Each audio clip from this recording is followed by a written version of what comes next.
Nos encontramos ante una de las historias más famosas de la Biblia, de la cual hay una infinitud de dibujos, lecciones, caricaturas, hasta películas, la batalla de David y Goliat. Algunos comentaristas bíblicos llegan a hacer mención de que es la versión hebrea de una de estas guerras épicas que también tienen todas las naciones y todas las culturas.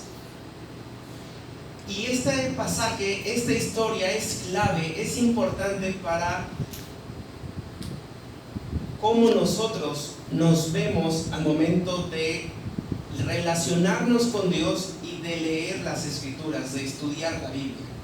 Así que quiero comenzar primero dando estas versiones, a veces incorrectas, en la mayoría de los casos con muy buenas intenciones, bajo las cuales nosotros nos hemos acercado a la Biblia, u otros nos han dicho así se lee las Escrituras, o incluso que hemos oído sobre cómo interpretar o cómo entender el texto bíblico, porque así como tenemos este ejemplo de David y Goliat, se interpretan muchos salmos, muchas parábolas de Jesús, muchas historias de la Biblia, y básicamente van por dos líneas que, aunque son muy novedosas en el sentido de atractivas, porque esto se viene haciendo desde hace miles de años, básicamente es el simbolismo y el moralismo.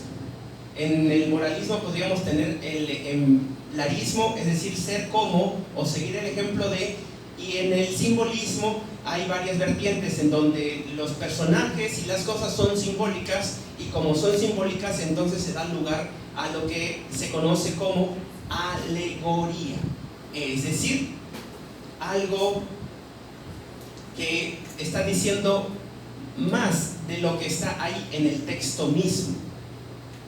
Entonces, una historia, una narración como la que tenemos delante de nosotros en 1 Samuel capítulo 17, la batalla entre David y Goliat, se puede interpretar de manera moralista o ejemplarista, o siguiendo el ejemplo de David. Debe ser como David. Y podemos, a partir de esta línea, tomar moralejas, tomar lecciones prácticas para la vida. Cómo poder vencer a los gigantes en tu vida. Y podríamos llegar al principio de: no intentes usar la armadura de alguien más, como David no usó la armadura de Saúl. O ejemplos o tips, moralejas de: tú sal al frente con lo que sabes y con lo que tienes. Esfuérzate, ten valor, no tengas miedo. Tú puedes salir adelante. Y esto es lo que se vende mucho, lo que se escucha mucho en los libros de autoayuda, también en estas horas a medianoche donde la gente está deprimida y no sabe qué hacer y va cambiando cuando todavía usan televisión, o estas plataformas o programas en donde constantemente la gente está agarrando inspiración.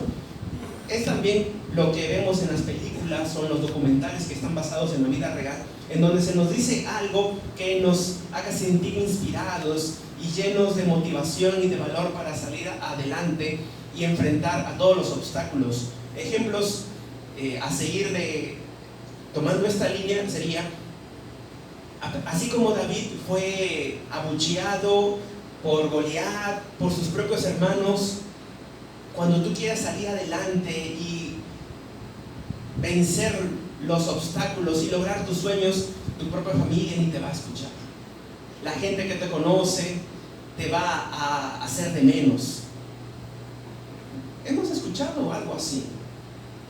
Y a veces este mensaje que está fuera de las Escrituras lo hacemos parte de, y hacemos ver a los personajes bíblicos o a Dios como si fuera alguien que nos está echando porras y nos quiere ver como cristianos luchones y cristianas luchonas.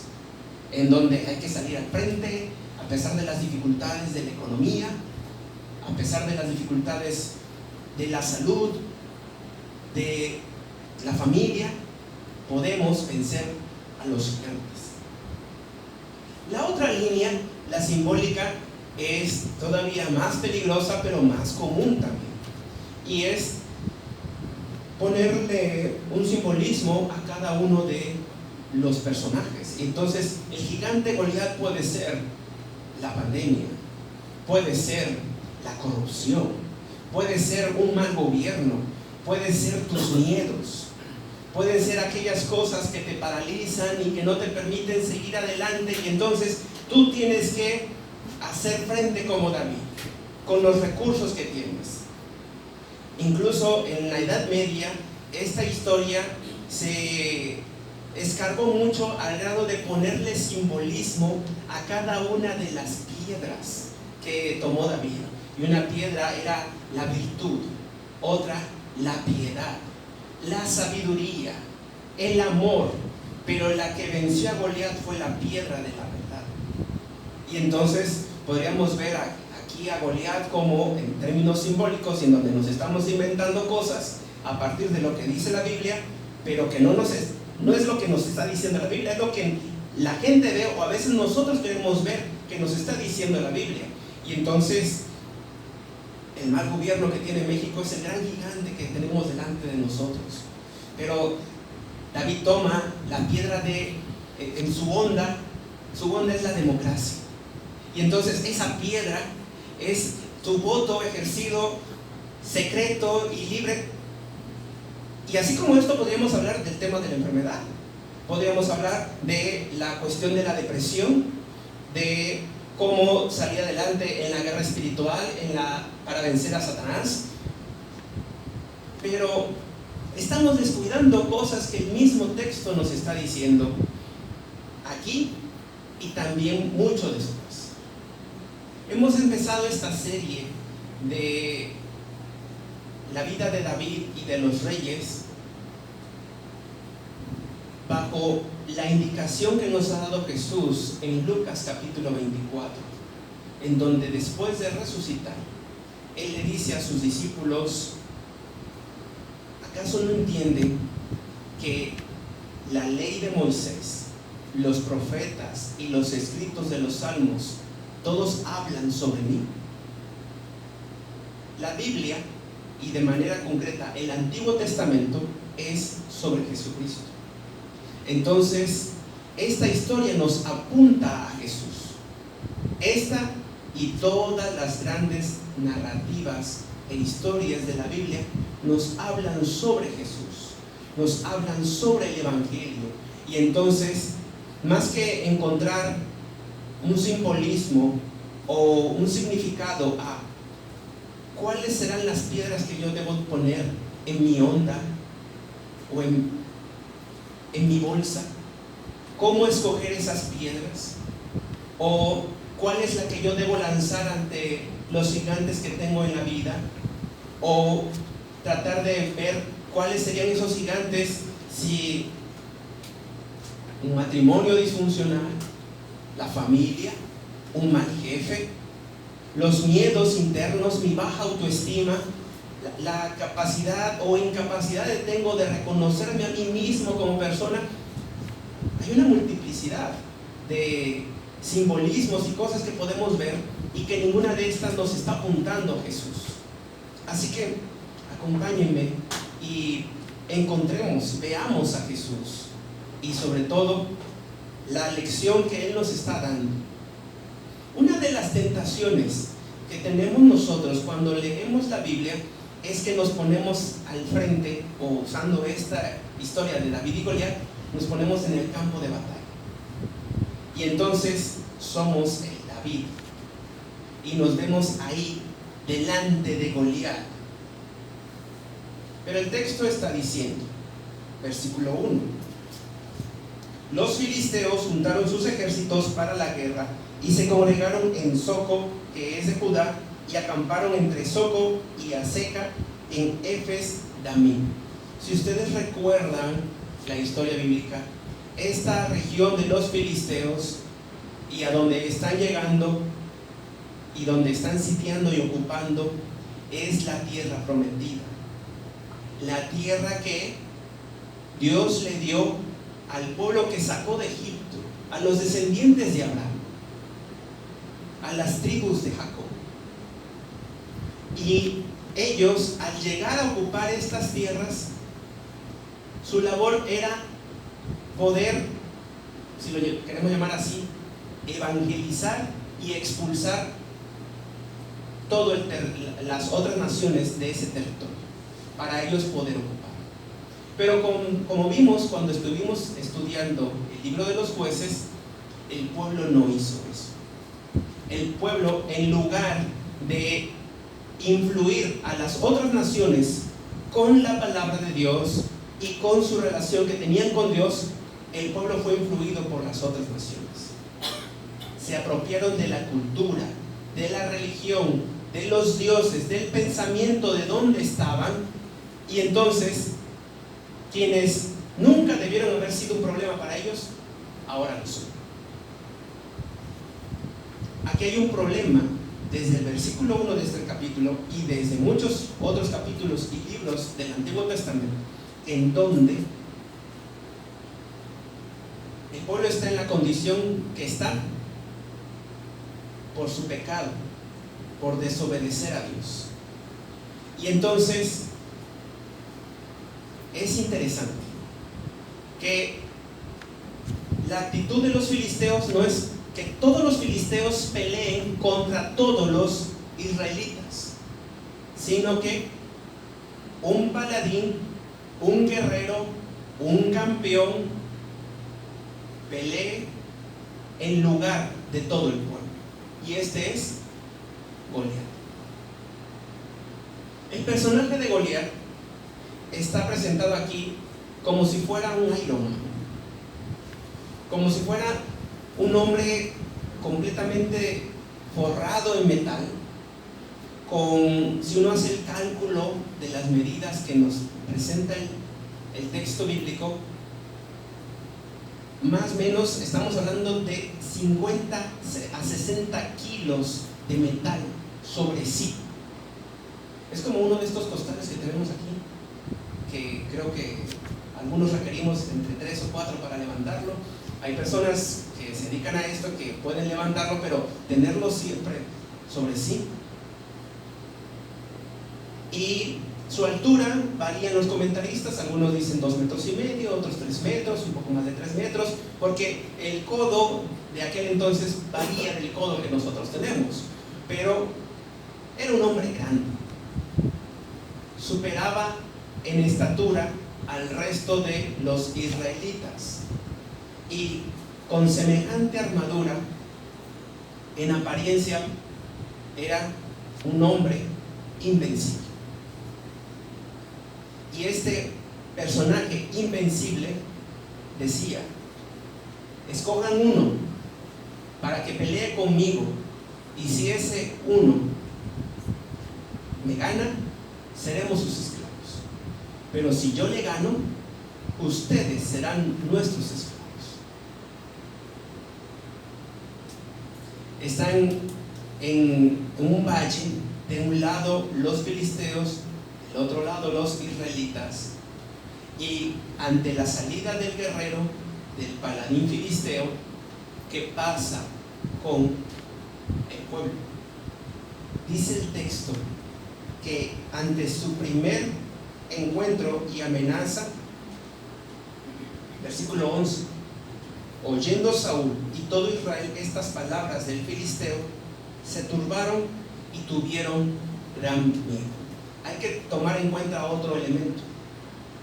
Desde el inicio del libro de Samuel se nos ha dicho que Saúl era el hombre más alto de todo el pueblo, que superaba por mucho en estatura al resto de los israelitas.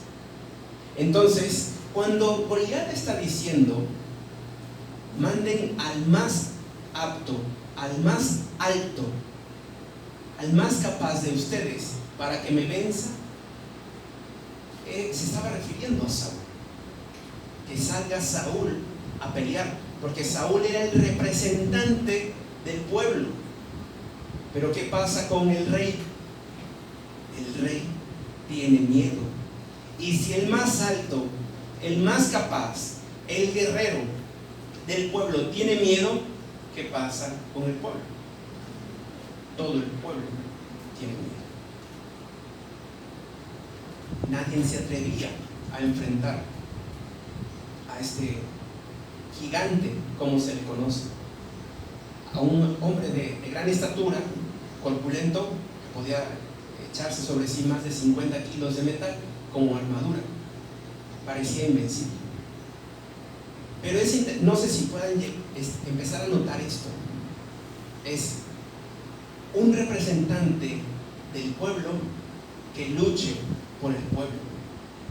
Y si ese representante falla, todos fallan. Pero si ese gana, todos ganan. Ese representante no aparece.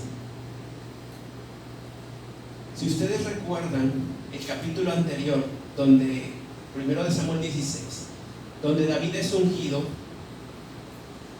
cuando Samuel va a ungir a uno de los hijos de Isaí, sale el hijo mayor de Isaí, que era el más fornido, el más alto, alguien parecido a Saúl. Y Samuel dice: ciertamente este es el escogido, este es el ungido del Señor.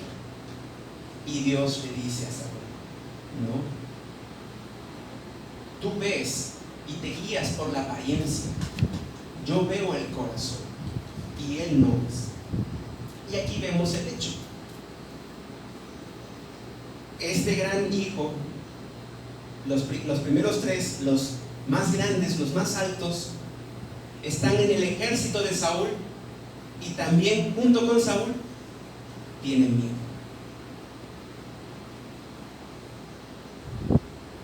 Uno diría: hay que ser entonces como David. David no tiene miedo, David es fuerte, pero David tiene algo que no tenían ni sus hermanos ni Saúl. Desde que Saúl fue rechazado, el texto bíblico nos dice que la presencia del Señor se fue de él. Ya no contaba con la presencia de Dios con él.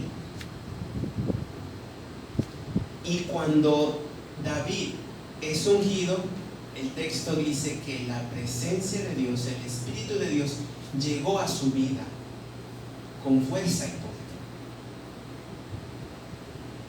David tenía presente lo siguiente: Dios ha estado conmigo en mis peores momentos, en mis peores batallas. Él me ha librado del oso, me ha librado del león, me va a librar de este filisteo incircunciso. El problema es que si nosotros queremos ponernos en escena en esta historia, no somos David, no somos Saúl. En dado caso seríamos y somos ese pueblo miedoso que está esperando que alguien más lo rescate. Porque a todos nosotros nos ha tocado pruebas difíciles, momentos de duda, en donde no sabemos qué hacer. Tenemos miedo y simplemente el miedo nos deja paralizados. Y tomamos las peores decisiones. El miedo es una de las emociones más primitivas con las que nosotros nacemos, y si no tenemos el cuidado o no tuvimos la atención en los primeros meses y años de nuestra vida, viviremos el resto de nuestra vida tomando decisiones a base del miedo. Casarse o estar con la persona que estamos por miedo, o no salir de casa, no casarse por miedo. o tener el trabajo que tenemos por miedo, o simplemente estar petrificados a no querer llevar nuestro currículum o nuestra solicitud de empleo por miedo. Y así podríamos mencionar muchos ejemplos en donde el miedo paraliza. Y somos como ese pueblo miedoso, que necesitamos de alguien que pueda pelear en lugar nuestro. La salvación viene en este pasaje del menos inesperado, de no una persona alta como Saúl o como Eliab, el hermano mayor de David, sino en el que no era considerado ni siquiera para estar en el ejército, David. No es que David fuese pequeño o fuese chiquito, como a veces lo ponen en las caricaturas o en las historias o en los dibujos. Es que su apariencia, su persona y la atención que tenía su padre para con él la hacían ver como el consentido, el menos indicado. No sirve para la guerra, solo sirve para andar cuidando a las ovejas. Le gusta la música, anda con su arpa, no tiene mucho futuro, quiere vivir de la música. Era el menos indicado. No se esperaba que de una persona como él viniese la salvación. Esta historia de David y Goliat nos apunta al Evangelio, nos apunta a las buenas noticias de lo que Jesús ha hecho por nosotros. Se supone que deberíamos tener un representante que saliera a luchar por nosotros y nos diese la victoria. En el caso de esta historia era Saúl. Y no es que Saúl sea Adán. Todas las historias apuntan a la gran historia. Porque hay algunos que han llegado a comentar que esta, como muchas otras historias de la Biblia, son mitos, son cuentos, son fábulas o moralejas que están aquí solamente para aprender lecciones. Y no es eso. David fue una persona histórica, Goliat también, Saúl también, y hay datos en arqueología que comprueban esto. Pero esta historia verídica, real, apunta a la gran historia verídica y real que es la del Evangelio, la de la obra de Jesús. Todos tuvimos un representante y lo tenemos, y falló en el Edén, Adán y Eva, y por su caída todos hemos caído y todos estamos condenados al poder del enemigo, de las fuerzas demoníacas, de la muerte, del pecado. Y desde entonces la historia bíblica ha guardado y apuntado a la necesidad de un campeón, de un paladín, de un sustituto del pueblo que tomase el lugar del primer Adán y fuese el segundo Adán y que le diese la victoria al pueblo. Y tenemos aquí a Goliat representando a los enemigos del pueblo de Dios. Y hay algo que Saúl no notó, el pueblo no notó, pero que David, ungido por el Espíritu Santo, recalca. Este incircunciso se está enfrentando y está tentando al Dios de los ejércitos, al Dios verdadero, al Dios viviente. Y es ahí donde sale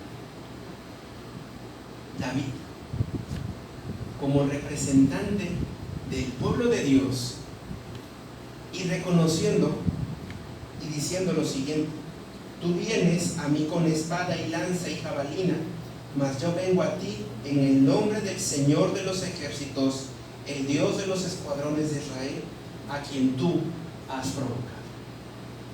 La diferencia aquí es que David no muere. David mata a Goliat. Pero con la gran historia, la de Jesús, nuestro paladín, nuestro guerrero y nuestro sustituto, Jesús, Él, para darnos vida, para darnos la victoria, tuvo que morir. Dio su vida en lugar nuestro.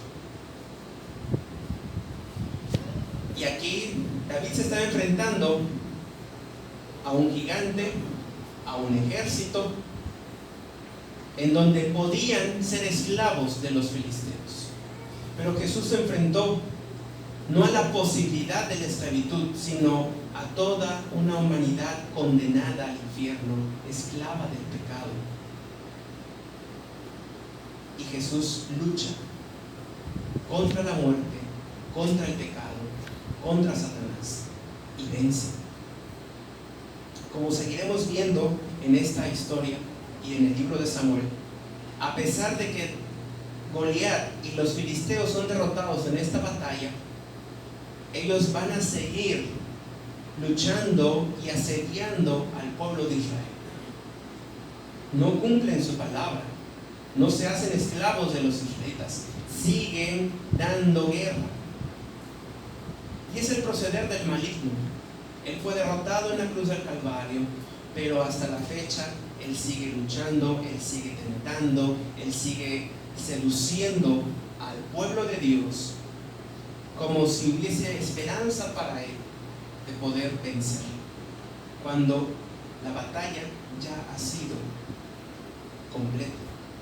Solo se está aguardando la realización de esto que sucede. David vence porque estaba el Espíritu de Dios con él.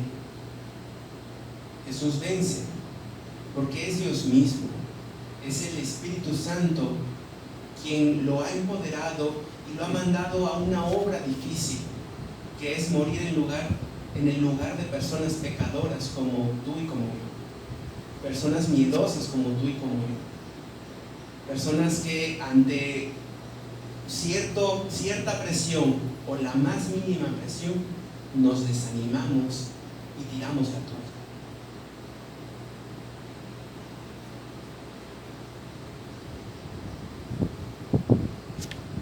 Y la lección que aprendemos aquí es que la batalla no es de David, la batalla no es tuya ni mía, la batalla es de Dios. Y Dios sale a pelear en lugar nuestro ante las grandes batallas. Y la gran batalla ya se ha llevado a cabo, la que tiene que ver con la muerte eterna, con el infierno, con el pecado. Pero nosotros ponemos nuestra mira en pequeñas batallas y vemos como terrorífico y gigante a personajes como Goliat. Y no nos damos cuenta que si Dios ya venció a la muerte a través de Jesús, si ya venció al pecado, si ya venció a Satanás, y que nos ha dado de su Espíritu, nosotros con el poder del Espíritu podemos vivir en victoria ante el pecado. Muchos de los problemas que nosotros tenemos en el área que sea son resultado de nuestro pecado. Es porque hemos cedido ante la tentación de Satanás. Es porque nos petrifica el miedo a la muerte o a qué será de nuestra vida o de nuestro destino eterno. Y a pesar de que ya tenemos un paladín que ha vencido en lugar nuestro, seguimos paralizados de miedo y no vemos lo que Él ya hizo. No es llenarnos nosotros de la motivación, del ánimo para que en nuestras fuerzas podamos enfrentar a las cosas que día a día tenemos. Es recordar y reconocer lo que ya hizo Jesús en el pasado, como lo hizo Dios también con David en el pasado, para que confiemos que ese Dios que estuvo con David y que estuvo con Jesús está en nosotros, y su interés principal es que nosotros podamos vencer la gran lucha contra el pecado que tenemos día a día, contra Satanás, y que nosotros, teniendo fija nuestra mirada en Jesús, el autor y consumador de nuestra fe, para vencer con su palabra, con la obra de Jesús, lo que ella hizo en la cruz, para contrarrestar las fuerzas del maligno y del pecado. Cuando tenemos presente esto, las otras batallas que tenemos ya no son batallas. Los gigantes que veíamos son cosas pequeñas, y cuando nos tomamos en serio nuestro lugar como cristianos, quiénes somos, nuestra identidad, lo que Jesús hizo y el poder en el Espíritu Santo que tenemos para la tentación y para el pecado, muchos problemas matrimoniales se solucionan, muchos problemas familiares, decisiones que son complicadas tomar, se hacen fáciles tomar. ¿Por qué? Porque tenemos la verdad delante de nosotros.